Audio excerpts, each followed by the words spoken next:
Economy money flows. Where's the beef? There are numerous perceptions about the economy and money, many of them which are unfounded and completely wrong.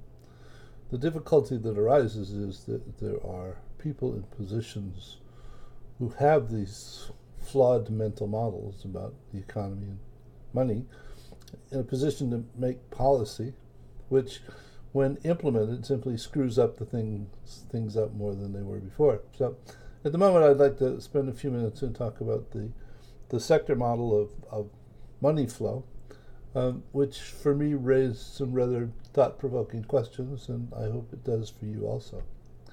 The government collects taxes and fees for licenses and various and sundry other things. It then spends that money back into the economy in the form of the things that it purchases, everything from aircraft carriers to toilet paper, and for social programs such as Social Security, Medicare, Medicaid, welfare, subsidies for various and sundry programs, so that the money that's taken in is spent, and seldom is there a surplus. But we'll get to that in a moment.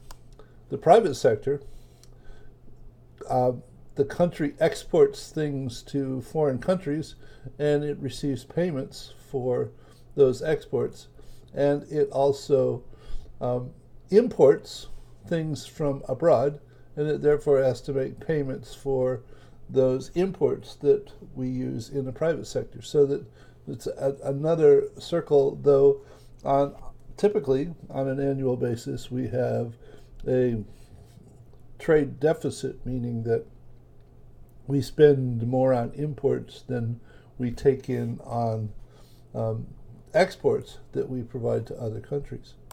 Now, additionally, the government sector provides payments to foreign countries in terms of aid and just various ways that it supports them, and it also receives payments for things that it actually sells to other countries, food, weapons, who knows what. But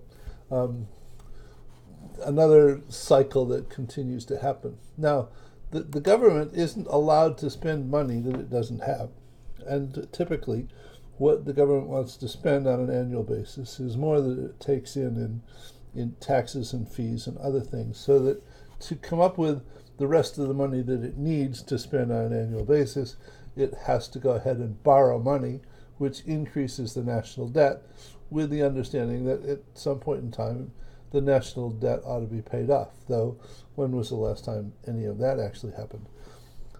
Additionally, individuals and businesses in the private sector can't spend money that they don't have, so they borrow from banks, lending institutions, with the understanding that they will pay it back sometime in the future. So there's another cycle here of money borrowed, which puts money into the economy, and when the debt is repaid, it takes money out of the economy. So overall, there's a set of flows that are conserved, or should be conserved, in terms of they're all closed loops.